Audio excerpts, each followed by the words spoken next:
Financial Argument. Follow us on YouTube. By the time a man has lost everything, that's only the moment where he can capture his freedom again. Be careful of not removing everything from a man because you've made him free again. So if you want to keep the slave there, you can't remove everything from him. James Corbett here, CorbettReport.com, coming to you late September 2016. And once again, we are actually outside in real life with a real-life human being. Yes, we are talking today to Marc Abela, who people will remember from Corbett Report Radio number 200. I'm sure you all remember that episode where we talked about the Tokyo Tea Party and things that were happening in Japan generally, but we're finally getting to see Marc Abela here in person. So thank you very much for coming on the program again, Marc. Thank you. Thank you for having me. All right. Well, it's been an interesting, few years, few decades really in Japan, economically speaking. But let's start by talking about most recently, we had a monetary policy meeting of the Bank of Japan where they agreed to basically do more of the same. There's some new things in there, like the fact that the BOJ now wants to commit to a steepening of the yield curve. So they're going to be intervening specifically in the different maturities of the bonds and trying to keep the 10-year at 0%. They're going to keep the negative interest rate policy that they had in place at the same levels, and they're going to be continuing with their bond purchases and ETF purchases. What do you make of the Bank of Japan's rather lackluster status quo? We're just going to keep doing this until we get 2% inflation by hook or by crook. I mean, I think every country on the planet is glued in that position where if they try to raise interest rates and bring them back to somewhat of a healthy level, most asset classes, and when I say most, I mean almost all of them, will come crashing down, and this would cause obviously social distortion in the social structure that would obviously challenge the way society thinks about things, the way society functions. I think a lot of things would just come to an abrupt halt. If they don't do that, then they have the other option, which is to continue in that one direction in which they are at. The U.S. does the same thing, Euro, same thing, which is to continue to try to give drug to this drunken person so that the person never wakes up from this status in which it seems to function. Obviously, nothing functions. I mean, once again, Japan, just like the U.S., you look at the way the food has been dropping, the quality in food. Most of the food in Japan now is convenience store level. I mean, when I first came to Japan, 100 yen would get you 100% juice. Today, you get 100 yen, you get the same volume, but you're lucky if you get 1% of juice. So the inflation is hidden inside a lot of these things that people don't measure, and the quality of life has dropped. And if you just take this example of the juice, the way people eat, the way people live, the luxury. If you look at airplanes, 20 years ago, the luxury in airplanes. Today, I mean, they should just rename economy class cattle class. It would be much more accurate. I think a lot of people agree on that thing. But if they raise interest rates, they're doomed because society comes. I mean, a lot of asset classes are going to come. The equation is just going to come back, and the math is just going to come back and haunt them. But if they don't raise it, then they're just going to keep on with this sleepy drug addict. And I think ultimately down the road, most people agree that there was a research done on 750 currencies, and the average life expectancy of a currency apparently is 27 years.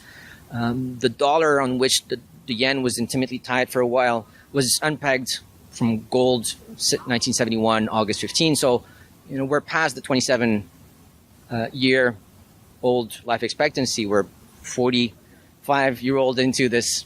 So a lot of people could argue easily. Yeah, I mean, you could very easily make a very strong case for hyperinflation, tomorrow morning, or in 5 years or in 10 years. It's very difficult to, but I think we've left the world of if. We're already in the world of when. And so it's just a battle with time mostly. But yeah, they're doomed if they do raise, they're doomed if they don't. So it's a very difficult. And then the lie keeps on piling up. The quality of the lie has to follow. It has to be proportional to the distortion. And I'm noticing that this process of voting for someone. So back then when you had a king, or when you had a samurai, sooner or later people woke up to the fact that the relationship was not sound. But adding voting to the equation provides for a bid structure where the best lying element, the best liar that the group has to offer is invited to bid to this position. And voting is ultimately, it's like upgrading from Windows 3 to whatever, Windows 4.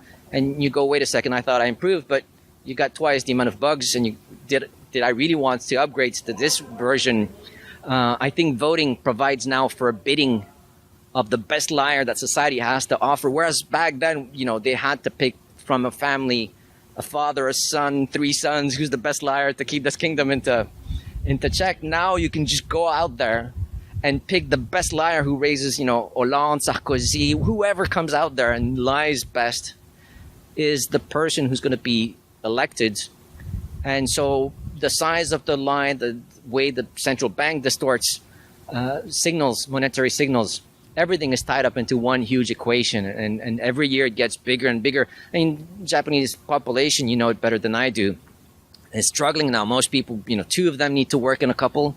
The debt level is through the roof. And that's the debt as declared by the government, as computed by their own people. And they're talking about 200-300% the GDP of the country. What does that mean anymore? The central bank is involved, has its fingers everywhere. It's monetized the yen into pretty much every asset class.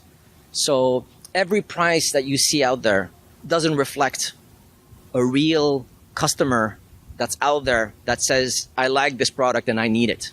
Most of the things that you see, from every building to every car, from every airplane to every TV show, has been fueled by intervention from the government. And nothing makes sense. Nothing's wanted by people. Everything is just on life support pretty much. You raise so many important points, but I think the underlying point of all of this is that we are in a system like the Matrix that's been rebooted so many times that it functions very well in keeping people in that Matrix state. But what we're at, economically speaking, is a point where the entire economy is becoming nationalized. More so, I suppose, than ever before, where literally the Bank of Japan is going to be the largest shareholder in 55 different companies by the end of next year if they continue their ETF purchases, which apparently they're going to continue doing. That is outright nationalization of the economy. And you hit on the important point of this. The point of a free market is price discovery. And in a distorted market where the central bank engineers are engineering the economy, we don't have that anymore. We don't know what actually reflects the needs or desires of people. All we know is what central planners think is best for the population. What is the way out of this? We all know that this is not a healthy state of affairs, but how do you get from here to a free market? Well, I'm going to add one thing before I go to how you get out, but I think most of the jobs also in this country. So if you dive into one of these corporate giants, most kids who get into these companies notice that they're not running after a customer. And that provides for a very lonely lifestyle. And it's debilitating. I don't know if that's the word in English, but it drives a lot of kids nuts to realize that the corporate structure they work for, the Mitsui or Mitsubishi or whatever that may be, is not actually running after a customer that says, I like this. Thank you for selling me this. They're running after big contracts that are distributed by the government. So the pleasure of hunting for the wealth and a healthy tomorrow has been removed because the price mechanism is not there anymore. And on top of that, the jobs don't really mean anything anymore. There's labor. Obviously there's labor, but labor is not directed towards making others feel better or feel happy. So one of the side effects is you end up with a society where everybody is just completely professionally lost and they can tell they don't like their job. So it drives them into this lottery mentality where they just want to parachute themselves out. They just want out of this corporate world. And then you got all the secondary side effects, which is, all these people, whether smoking and escapism and all these things, you see, people trying to not happy with their current lifestyle. In terms of how we get out of this system, in my own understanding of the way things should work, we should start to see at first some integrity in the way the social speech is held. The problem is to start in Japan, to talk about important things will immediately force people to go, wait a second, why do we have all these 25 American military bases on our soil? The amount of money that's siphoned out of Japan to go fuel this mammoth empire is through the roof. And, from Cuba to any other country on the planet, they've tasted that. If you try to challenge and discuss, do we really want this relationship with the US, your days as a politician are counted. So it's a impossible equation for most people to meet. The US is just too strong. It has now its boots on the ground in 85, 95. I don't know who does, depending on how you count things, but they're so everywhere that you can't just raise your hand and say, listen, I don't think I agree fully with this relationship that we're having. Everybody that's tried to do that got burned politically. They're ousted and someone else walks in. And the machine is amazingly oiled so that the TVs, the Hollywood, Angelina Jolie produces this thing. Everything is just meets up in this. The puzzle is it's a Rubik's Cube that moves on its own kind of thing to provide you with the exact message, and everybody repeats the same thing. So in order for the system to correct, you need integrity in the system, but this integrity is rendered impossible to achieve because by the second you say something, you're ousted. So it's mission suicidal, and in order to allow yourself to be suicidal, most people today are not in a situation where they have, I think it was Solzhenitsyn or someone who made this quote where he said, by the time a man has lost everything, that's only the moment where he can capture his freedom again. Be careful of not removing everything from a man because you've made him free again. So if you want to keep the slave there, you can't remove everything from him because by the time you've removed everything, then the signals ignite and then the slave just hits let me see some blood rolling because I don't have any. And that goes back to the Matrix and the rebooting, because I think they do have a sort of release valve in there. For example, you talk about politicians not being able to say no to the American empire. Well, on the other hand, you have, I think it's obligatory for the governor of Okinawa to be against the base in Okinawa and trying to, renegotiate that.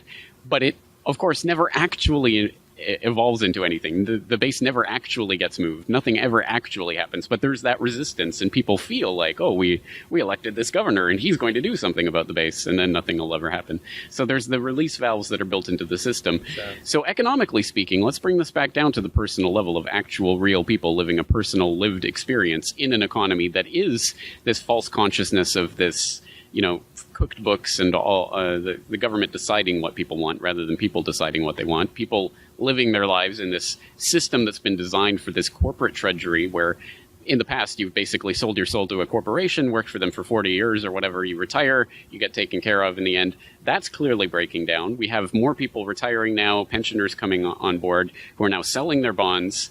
So the Japanese government is having more and more problems selling bonds, so they have to sell them to the Bank of Japan. It's an insane system that is going to explode. What does that look like for a society that has been so used to having everything taken care of, having that road smoothed for them when the shock actually comes? Will Japan disintegrate morally, socially? In what sense? It's a difficult question. I've lived myself a few hyperinflations. I've seen them at play in Ukraine 25 years ago. I've seen them in Lebanon as well. It's less Mad Max than we think. Things stop working, but they keep on working one way or another. You lose people, hit the wall. They're woken up one morning, all your savings are gone. The paper you have in your pocket is worthless. But human nature makes it, it keeps on happening. And I think actually, if anything, the reset will be healthier than what we have right now. As you know, today, the society clearly shows signs of fatigues. Most people, they don't build families anymore. Most of them are not enjoying life in sufficient amount so that they really want, they're really forward looking. So I think now is pretty much the sickest moment that we're going through. And I think if anything, when the system is just gonna come to a halt and people are just gonna wake up from that drunken stage in which they are, I think we're gonna see probably something better, or so I do hope. But I do get the feeling that something will need to snap at some point. And I think hyperinflation is what it will be because we don't have the integrity. It's impossible to have it. So hyperinflation, nature will have to come up with one of its, under the sleeve equation and just throw things at us. And I think hyperinflation is the only one that's available out there. And suddenly people wake up to, how futile everything they were watching on TV was, to the relationships, to everything they were doing, saying, working, eating, partying, all of that just suddenly comes to a collapse, and everybody just awakens, and then it lasts for a generation, and then it starts again. So the Matrix, obviously, we're going through 6.0, and then it resets for an instant, and then off you go. But that moment of reset is the freedom, perhaps, that Solzhenitsyn was talking about. Sure. All right. So let's. I hate when people ask me the crystal ball question, so I'll ask it to you. If you were a betting man, do you think that clearly what we're seeing in Japan is not a Japanese phenomenon? It's happening in the U.S. with the Federal Reserve. It's happening in Europe with the ECB. It's happening in England with the Bank of England. Central banks around the world have inflated this bond bubble and have created the situation that we're in right now. It's going to burst, but where do you think that bursting will happen first? Will it be the Fed raising interest or trying to hike rates and causing the whole thing to collapse? Will it happen in Japan? Will the Japanese government not be able to finance a debt issue? Where do you think the pressure point is? Well, if you look at what happened in 1985, for example, when the Japanese central bank started to lower the rate and the Nikkei and the yen started to go up, 87, 89, they said, okay, we have to raise interest rates.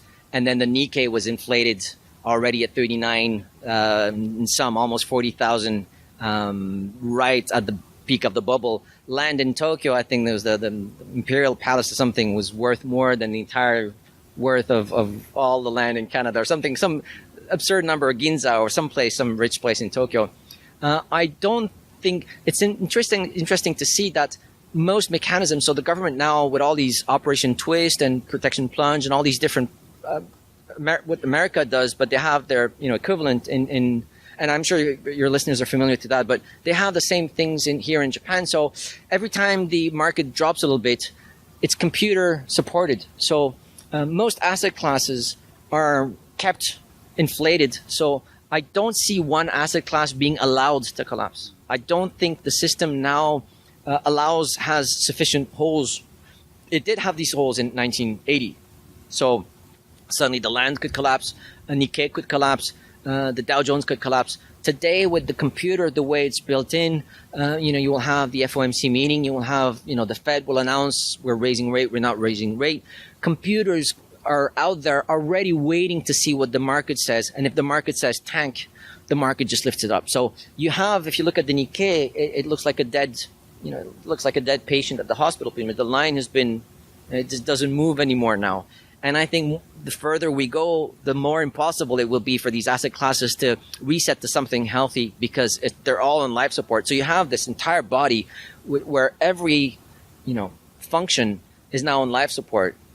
And I think hyperinflation will just force everything to reset all at once. So I don't think we're going to see it happen in one particular asset class because they're too protected now. It's impossible for the Nikkei to reset. Land, all of that is so propped up. That I think is going to be hyperinflation is what I assume we're going to go through. It makes sense to me because if the disease is fundamentally monetary, then it's going to manifest itself in a monetary sense, more so than in any particular sector. All right, lots to think about. I always like to say whatever is going to happen, we're probably going to have a front row seat to the end of the economic world as we've known it, but maybe that's a good thing. At any rate, before the system resets and before the controls go back in, that is a moment of freedom, and people actually have the chance to grasp something from that. It could last another 20 years, 50 years. I just don't want to ruin the anticipation, but the whole thing could go on. So people must focus on what they love. It's so important because I think a lot of people are trying to structure their life around what will happen then. I don't think it's a healthy way to, people have to really focus. It's more than ever now today important to focus on what you like, adjust your lifestyle accordingly, and just find a place where you're comfortable, develop your skills, and just, live a healthy life. I think the best way to show revolution is to embody that revolution ourselves pretty much. That's what I always come back to. It's good to prepare and to be prepared, but if you spend your entire life just preparing, then what have you done with your life? So, yeah. Okay. Excellent. Some very important stuff here. I'm very glad that you took the time out to visit me out here in the lonely climes of Western Japan. Any websites, any resources you'd like to direct people to? Yours to start with. And I mean that. I really, Yeah, the news, all of it, is so corrupt. And from Hollywood to Walt Disney, from the TV to CNN to most of the people, even those who pretend to be on the small government, the agenda is more complex than we think. People have to think for themselves. There's just, I personally have some affection for some of the think tanks in the U.S. The Mises Institute has shown to have a level of integrity that I don't find in a lot of others. Cato Institute, Students for Liberty, Heritage Foundation, Atlas Network, Koch brothers, they all seem to have this very imperial feel to them. And the more I go, the more I see it. And I can only encourage people to stay out of these, because they program you in an understanding of the planet that you then needs time to unlearn. And nothing's more painful and more time costly than having to unlearn falsehoods. I know I've wasted a huge amount of my time, and university is cool, but also these think tanks, they introduce themselves as being there to deliver freedom and liberty, and we're here to show you Hayek and all that. In the back, all of them come with this imperial message, and Washington is there to help you with your freedom, but what they do actually is just prepare so that they introduce the local kids Washington as this provider, messenger of liberty, and before you know it, the U.S. invades Ukraine, invades all these new countries, and it's supported by all these institutions. So that's also wherever should people look for information inside you. Carl Jung, those who search outside dream, those who search inside wake up. I think there's a lot of truth to this message, especially today, because the empire has gone so huge that it's every information out there is corrupt, and I wouldn't trust even the most the richest corporate. I mean, what I'm saying is obvious, but keep your heads together and look for yourself. It's the only way to find the truth, I would say. That's it. Don't trust people. Just trust information that you can verify, and that's the message. All right, we're going to leave it there. Marc Abela, thank you again for your time. Pleasure. Thank you.